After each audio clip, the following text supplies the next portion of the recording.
So today I want to talk about altruism. Let's bring up the importance of the selfless concern for the well-being of others, whether it comes from animals or people. Uh, I wanted to mention a specific scenario that brought this to my mind, and it's when I've seen videos of humpback whales defending seals, defending gray whales, defending calves, when these other creatures aren't even their own species. So to put yourself in the line of fire and the line of danger against an orca, which is, from my understanding, the apex predator of the ocean, one of the, if not the intelligence of that animal, how they use family structures, how they use tactics to hunt, their intelligence. It's something that an average person or a common animal would just avoid entirely in any shape or form or scenario. There was this video I seen of a seal that was like on an ice sheet, and the orca whales were doing a family tactic of coming up and coming down, coming up, creating like swells and just enough of a wave to throw the wave. Once they got right under that ice sheet, they were able to put enough water to make that seal come off. Obviously they're hunting for their next meal, natural cycle of life. However, there was a humpback whale circling the area for no reason, because this is a seal, right? Like seals, what does the seal have to do with a humpback? The humpback decided to get in between both of those and to prevent that I guess that hunt from finalizing. What the humpback whale did was, it came up once it seen that the seal was thrown off this ice sheet. It went, flipped itself over, holding its breath,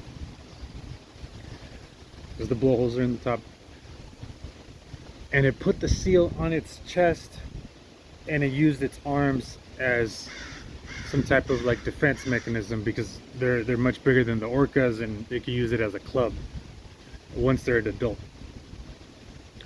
So it did that for a species that isn't its own, in under the conditions of wildlife, right, where everything is just survival of the fittest, and under certain conditions even the most fit won't survive, and then a smaller animal or something else that's an opportunistic animal could even prey on that.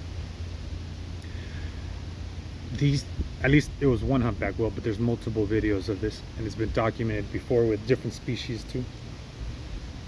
Why put yourself in the line of fire for a different animal that isn't yours, that isn't your own species, that isn't your offspring, that isn't part of your tribe, that isn't contributing to your survival, that isn't part of your food chain?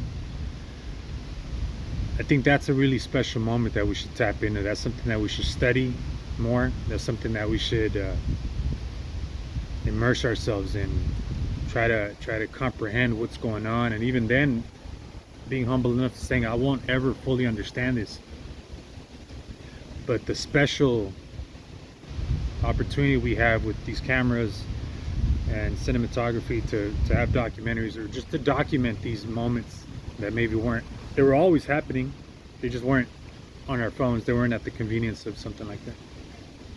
There's another scenario that happened to me here at a local park when I was walking, just going for a stroll once, and I seen these Canadian geese. There was 2 Canadian geese that had about, like, I want to say 4 fledglings next to them, so small baby geese, right? And then there was these 2 white geese with like this kind of hump on the top of like their head.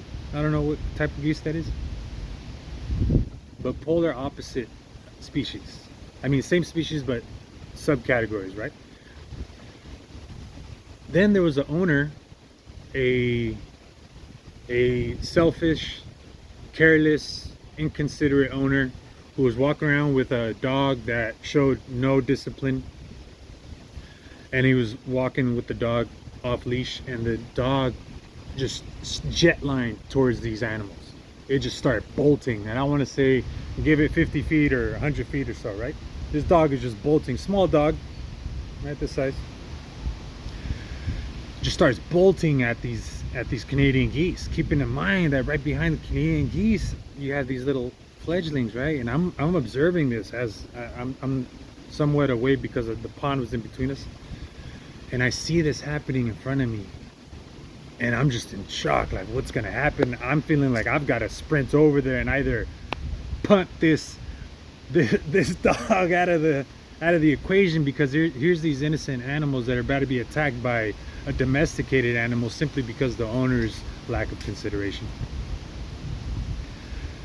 As the dog was sprinting towards the Canadian geese, those other two white geese stepped in between, and they literally, it was two Canadian geese and then two of those white geese, one Canadian geese on each end. The white geese came in between. They forged like a little wall, like a defense barrier.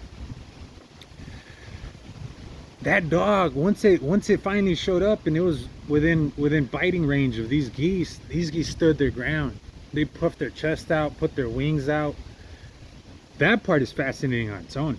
But to see a subspecies of that group, a white geese with different features, I would assume a different line of communication,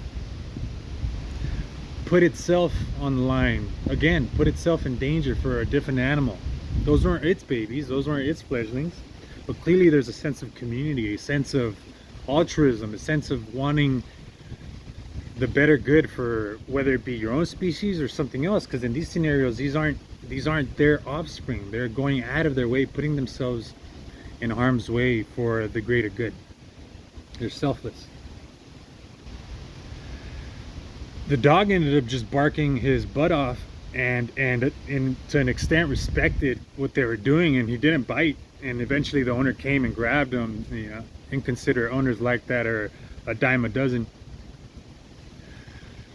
But that moment stuck with me. That was years ago. I want to say possibly a decade ago. Those whale videos, I've seen those years ago, and they stuck with me to this day. I started looking up some more just to see other scenarios. There were scenarios of those humpback whales protecting calves of gray whales, the seals, the geese that I'm mentioning. I say that to say that altruism is something that I think can be like a canary in a coal mine. It's something that, in my opinion, just my opinion, I never speak with facts or truth, and definitely not lies. I'm just coming at you guys with my sincere opinions. And I believe that it's a window, it's an opportunity to see the gift of life, the blessing that life itself is, the conditions that the gods and goddesses put us under. They didn't just leave us here to fend for ourselves and have just a free-for-all, something out of a futuristic apocalyptic movie. No, there's conditions. There's something inside of us that summons a courage, that summons altruism, that summons the willingness to care for others and putting yourself second, even if it means risking your own life. I think that, to me, is a sign of the blessings that we've been given, because for every bad scenario that I could think of, I can think of an opposite scenario where someone can step in, someone can go out of their way to protect either people, animals, while possibly putting themselves on the line, but in danger, but doing so with selfless regard to their own safety. And that, to me, is something that's it's going to stick with me for the rest of my life. I hope that you guys go binge watch some of these videos, because it's fascinating, to say the least. And it goes hand in hand in what I say with nature. If you're in love with nature, man, I don't see how you're not how you don't have a healthy balance and a love for life itself.